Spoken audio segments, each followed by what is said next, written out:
For me, the economy is me, myself. I'm part of the economy of God. It is the human capital that can mine those resources and then convert it into some degree of a sustainable society. Commonwealth, in context of the kingdom, should be the wealth that is available to all of us for the purposes of carrying out the mandate that is in God's heart and mind. It's really about how are we managing that resource and making impact with what we have already. Hello and welcome to Unlock the Kingdom Within You. This podcast explores the profound truth about what it means to be born into the kingdom, not a religion. On this podcast, we challenge the religious and denominational norms which shackle us from expressing the liberty of Christ by exploring the kingdom, the Ekklesia, and citizenship. If you're born into the kingdom but lost in religion, then this channel is just for you. So thank you for listening and don't forget to subscribe. Welcome back, everybody. This is the last session of the day. So I hope you have some energy. If not, maybe stand up and do the spaghetti. If that's the thing. Okay, so yeah, glad you're still with us. I hope you have been energized. I hope the sessions are sparking some thoughts. It's definitely sparking some thoughts in me. We are going to be focusing on a topic that I find very, very interesting, and that's growing the commonwealth economy. Okay, growing the commonwealth economy. We're going to first start by defining terms so we just have a collective understanding of what we are talking about. First of all, so just to confirm who's on the line. So we have Ivan. Can you say hello just to make sure? Hello. Okay. And then we've got Charles. Can you say hi? Hi. Okay. And then we've got Anderson. Can you say yay? Let's mix it up. Okay. So have we got Anderson on the line? Okay. Okay. You're on mute. That's why I couldn't hear you. Oh, okay. Yeah. Yay. Okay. Fantastic. Got you. So we're going to be looking at growing the commonwealth, growing the commonwealth economies. Okay. So first of all, let's define what we mean when we talk about economy, just like the basic secular understanding of economy. I'm just going to read a definition that I just Googled, because you know Google is never wrong on anything. Okay, so Google defines the economy as the state of a country or region in terms of production and consumption of goods and services and the supply of money. Okay, and then a second definition says careful management of available resources. Okay, so if we could just quickly do a quick round, how do you define economy? Do you agree with that definition? Or how else might you explain what is just simply economy? Not kingdom economy, just economy. Ivan, could you start on that? Thanks. Some people may think money. Some people got to have it. Yes. That is a very limiting definition of the economy. The economy includes everything that we represent. For me, the economy is me, myself. I'm part of the economy of God. Okay. Everything that God puts in my hands is also part of the economy of God. All the relationships that I have is part of the economy of God. I'll stop there. Okay, thanks. So we're just defining economy as is commonly understood. So Charles, maybe you can come in. Well, I guess if we remove the God equation, what everybody thinks, and we're basically talking about the state or the financial state or capacity of an individual, of a country, of an organization, of a government, which then would determine their capacity to develop, move forward, or stagnate. Okay. And Anderson, how do you define economy? Well, I'm going to start by saying you're the last one. Could you define economy and then perhaps offer a definition of kingdom economy, and then we can explore that. Okay. Yes. From within the context of economics as it's defined by most people, particularly within the corridors of the church, once we hear economy, we see dollars and dollar signs, and we hear cha-ching, we see cash register and that kind of stuff. But at the end of the day, the economy basically deals either with the capability to convert raw resources into certain level of goodwill, certain level of peace, certain levels of comfort and security inside of a society. It is the human capital that can mine those resources and then convert it into some degree of a sustainable society, some degree of sustainability within the society. That's a most basic definition of economics on that particular scale. And you could go on and on and on, and you could get into a lot of intellectual and academic issues. Yes. When dealing with the economy of the kingdom, on the most basic levels, you're dealing with what you call God's household rules. The word for economy in the Greek language is oikodomio, and it deals with the rules of a house, the principles that govern a people, the laws and the policies and the protocols and the constitution under which those persons are governed, and the way in which they live by those given rules. And so if you look at the economy within a kingdom context, Yes. the economy deals with more than just your capability to produce, but it also deals with you following the basic rules that God will approve of in your ability to produce. So it's not just capacity, but it's also the ability to live in a certain way that your behavior is approved of by the Lord. So that's, again, very basic, but I guess as the conversation continues, we can expand on that. But on the most basic levels, oikodomio deals with God's household rules. God's household rules. Okay. So, Ivan, perhaps you could chip in. Like, what do we mean when we say commonwealth or a kingdom economy? You know, And then historically, Charles, if you can come in after that. Yes. yeah, historically, I used to think of commonwealth as the services that everybody needs in a particular region. Good streets, good lights, quality schools, quality houses. That's the commonwealth. I used to think of it in that way.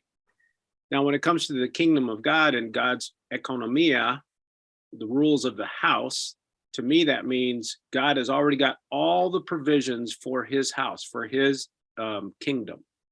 And if we align ourselves as kingdom citizens, then we will be given instructions on how to use those resources to see the kingdom manifest where we are.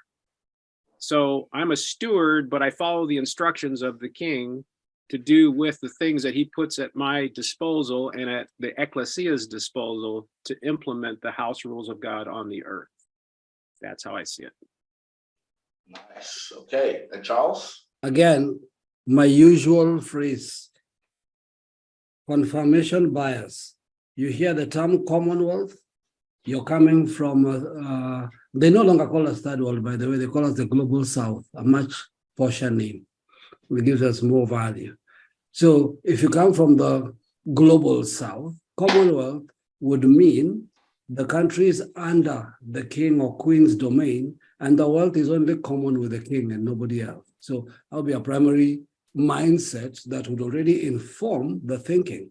So when you come to a church context and the term commonwealth is used, it is unfortunately usually first interpreted as sharing meager resources. Okay. That's a primary mindset, because the picture we have that most people will draw from the term commonwealth, and if you think about it, those two terms are oxymorons, common and wealth, which already in the natural sense doesn't make sense. Wealth is not common, but on the kingdom sense, it's supposed to be common. So it's an entirely different mindset in that way of thinking. And most of us see it in the context of the book of Acts, where they said that none among them lacked anything. And usually our mindset is that they were sharing the little they had so that everybody had something. as opposed to the understanding that what was going on in the book of Acts, essentially, if you track it properly, the entire economy or resources that they were distributing actually came from literally one man, Barnabas. He had sold his land and made resources available. Why? Because a lot of the people who'd travel from afar for the Passover, and then, of course, which then became Pentecost, wanted to know more about this kingdom reality. And so they stayed longer than would be normal. And so the community made resources available. And that was the context. But the way it's normally preached, it's preached as if it's a group of people that were hanging out together and everybody was sharing resources just to stay alive or just to be okay. And therefore we justify meager resources, which then disempower us from actually moving the kingdom forward. So commonwealth in context of the kingdom should be the wealth that is available to all of us for the purposes of carrying out the mandate that is in God's heart and mind. That's a principle. Wow. Okay. So Charles, you just broke people's minds. Yes, I think so. I think you touched on something very powerful, and I think you said that so we should move away from that meager mindset, and also the fact that I think you mentioned that we are supposed to be wealthy. I might be putting words in your mouth. That's the question I'm putting forward. Are we supposed to be wealthy as a people or even as individuals? Is that like okay? Is there a standard that we should expect? Let me respond to that.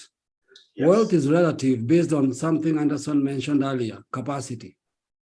It's relative. Okay. Yeah. What one person calls wealth could be somebody's pocket change. The issue is really not whether we should be wealthy or not. The issue is what impact would we have when the resources got into our hands? So the dynamic of impact far exceeds the measurement of wealth. So I think really that's what we should shift to. We should shift to impact, not per se resources, because a lot of the wealthiest people on earth probably have impact of 0.01% of their value. And there's people with much less resource having greater impact.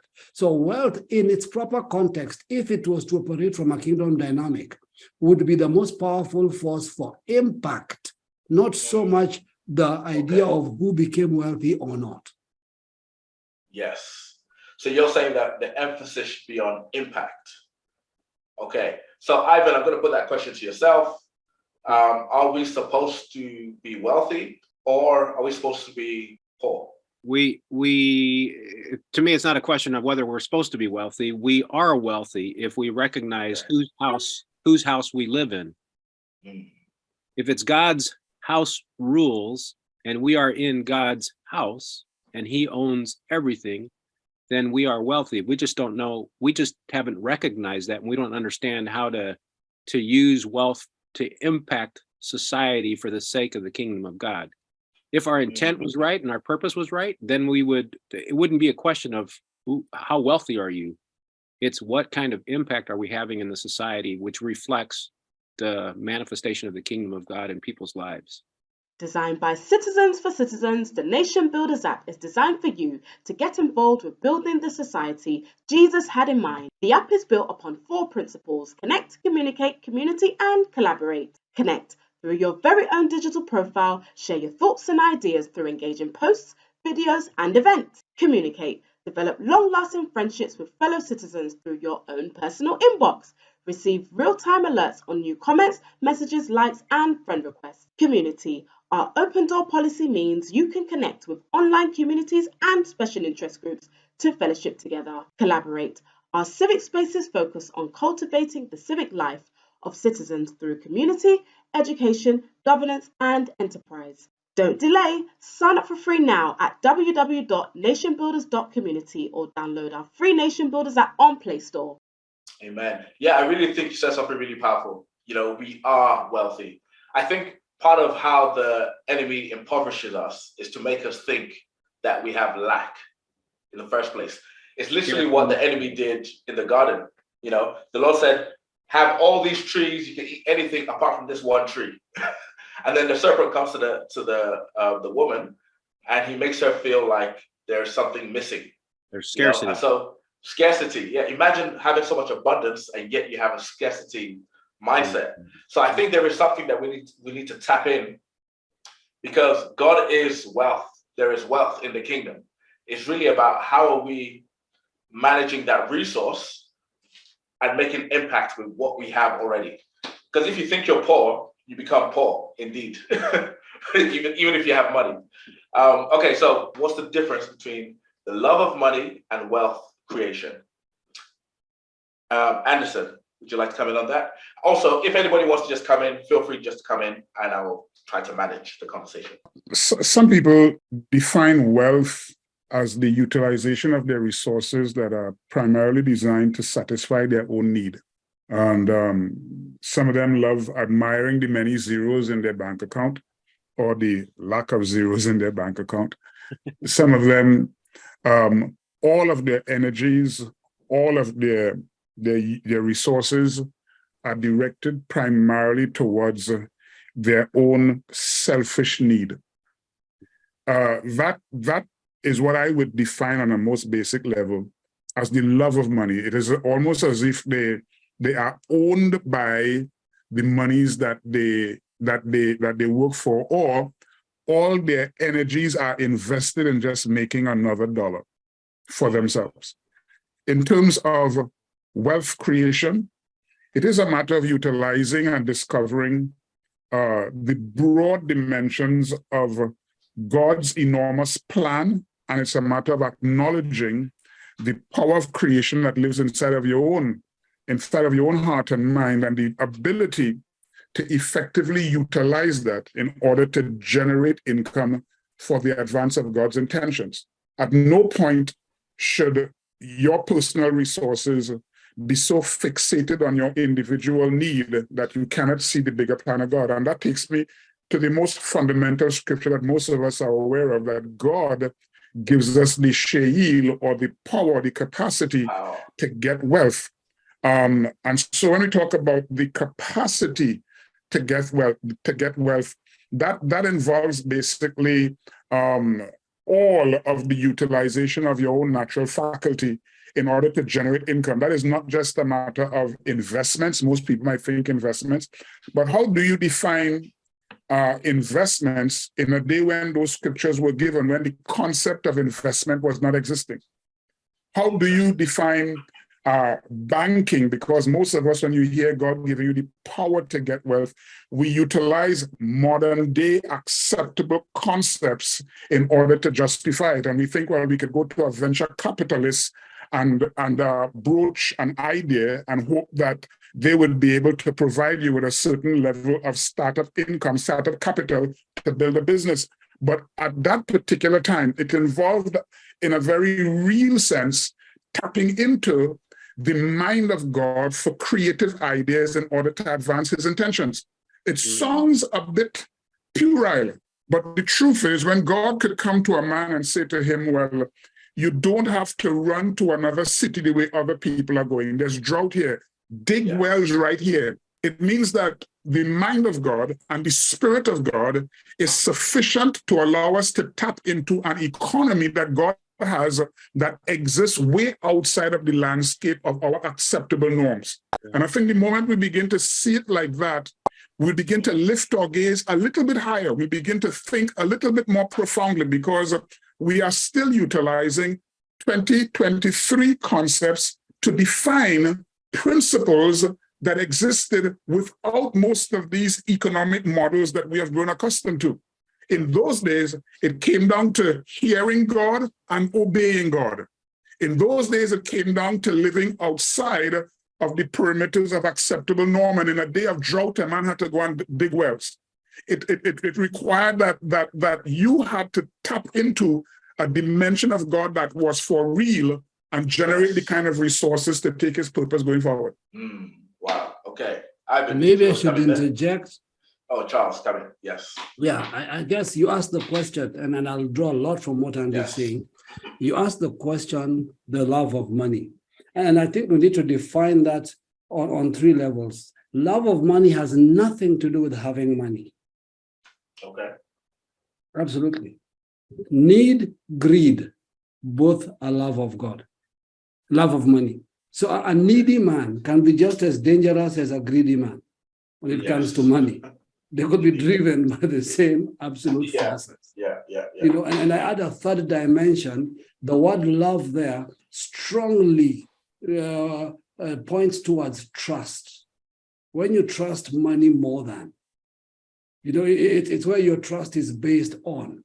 So you think the solution can only come from. The only way out of your situation is if you had. And like Andy said, that the true, when we talk about true wealth, it comes from hearing from God. That's the primary principle. But you can't hear from God until you deal with these three dimensions. Until you deal with a need-based mentality, a greed-based mentality, or a posture that trusts money. It's almost like these three things switch you off from the spiritual realm. Makes it almost impossible for you to hear. But the minute you deal with them and understand that, you see, if your source is supernatural, then the material is secondary in power. Yeah. In simple terms. The money itself, the wealth itself, then has less power than the source from which it came from, which then makes you more focused on hearing from God than on wondering about how much you've made or not. Then it is easy because you're not governed by need or greed or trust of what has come from another source. So you've trusted God, not what God produced for you. I want to get back to the critical point that, listener, and this is so important for my, and I think for most of our understanding of kingdom economy. And Jesus said, my kingdom is not of this world.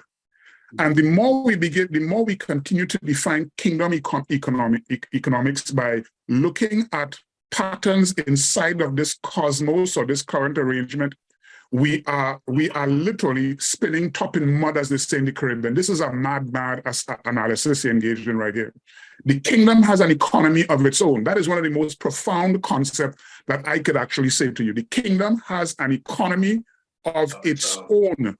And think about that on the broad levels.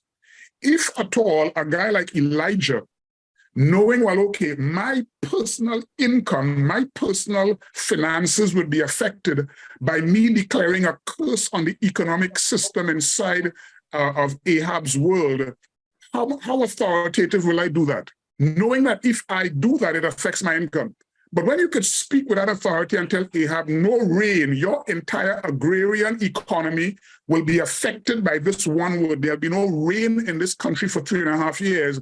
And then after that, this man tapped into another economic model. Tell me which raven will bring a man a meal. And that's a real concept. Ravens don't bring meal. Raven will take your meal. Yeah. Then you go down to a woman in Zarephath. That is almost everything about that is contrary to natural laws. Then you go to another woman and say, listen, make me a cake first. There is an economy outside of our natural economy. So in other words, though you may live in a third world country, paraphrase, you live in global South, and you have a vision to do what God calls you to do, but the economy of your country basically says that you are incapable of doing it. You don't live by the economy of the country in which you live. God has an economy of his own. And it's not based on banking. It is not based on investing. It is not based on stealing and corruption. It's based on believing him and deferring to his household rules. Fundamental, but so important. Obedience. While we're here, maybe I should throw something else in, and this may sound odd to a lot of people who've lived by this model. The last iteration of church, in an attempt to go into economy, now using exactly what Andy's talking about, ended up with a concept called the 7 mountains. All right? Yes. And 7 mountains speaks clearly exactly of what Anderson is saying. Trying to model from this cosmos, trying to go in and manipulate, take over, take charge, shift the seats around and hope that you'll get something done. And I can guarantee you 90% of the people who went in haven't come back yet. Yeah. Having said that, there is a different dynamic God. called the mountain Yes. of the Lord's house. The mountain of God's house. That's the mountain that all mountains will flow to. Yeah. So the principle is we have to access, if we're going to talk kingdom economy, we're going to talk about getting resources from the mountain of the Lord's house. And the 7 mountains will come to that mountain and ask, The teach us your mountain of the ways. Lord. Yes, we will not come down from this mountain to enter those mountains. That's not how it works. Yeah. Okay. So, Yeah. I want to challenge us a bit. So there's an idea that, sometimes we can be, we spiritualize things. Yeah. So for example, especially around the time when prosperity gospel was the thing, it's like sow your seed and then you get your breakthrough or your 24-hour miracle or et cetera. And whilst a lot of that was happening, a lot of times, I was thinking, why don't they just teach practically what to do to make or to increase your wealth or your riches? Are we running the risk of sounding like, when we say like God provides or has his own mountain, for example, do we run the risk of not being practical? Does that make sense? No, I would start by saying, well, what do you mean by being practical? Because it's being practical that has us in this current state. You think so? We have Okay, settled for interesting. being practical and not settled for being radical. Radical. Radical is ruthless obedience. Yes. And the reason why I think we have settled for being practical, we're now in a church with no miracles. We have no anticipation of God moving on our behalf. We have become almost like Zechariah, offering sacrifices every single day and then absolutely stunned by the fact that God responded. Because he wasn't anticipating God to respond, because he was just caught up in the ritual of doing a religious thing. And when an angel showed up, like, good heavens, I wasn't expecting you.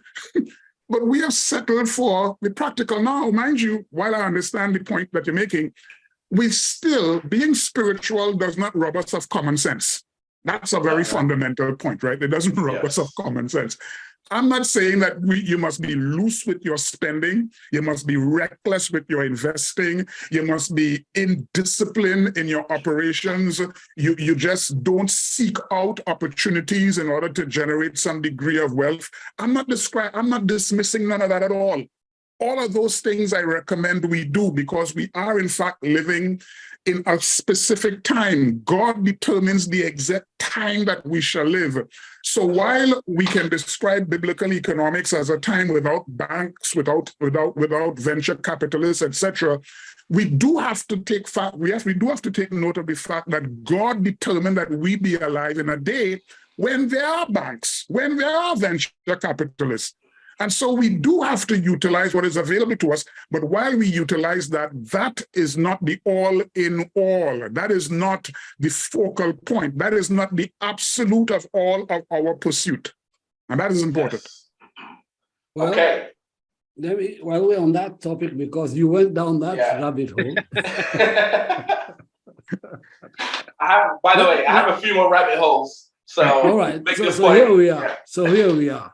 First of all, I think we need to get away totally from the term spiritual, because I think that causes us problems. I think the term supernatural more accurately defines interacting with God. Mm-hmm. In other words, the spiritual realm and the earthly realm, when those realms meet, something materializes, something supernatural, something out of the context of our norm.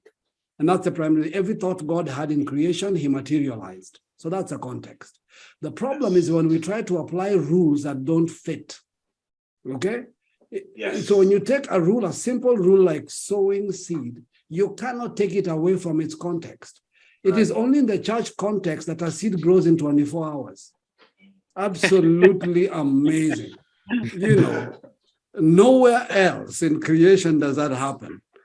Because this is what I mean by the practical thinking. Like, there are laws, there are principles. There are laws. If you sow something, there'll be a process. There'll be weeding. There'll be all sorts of stuff. before the harvest comes. I usually say sowing is an event, harvest is an event, but the Yes. process in between is much longer. And so that's the reality that we need to get into. So that's the first principle. Secondly, there is never a violation by anybody who function in a spiritual realm of natural laws, because they are not dichotomous of supernatural laws. Yes. They are totally interfaced. And I'll give you an example, the widow with a little oil. One of the Yes, concepts we always come discussed back in our to that. masterclass. Yes. That widow came to a prophet. If that widow had come to a prophet today, the prophet would have prayed in tongues and asked for a seed.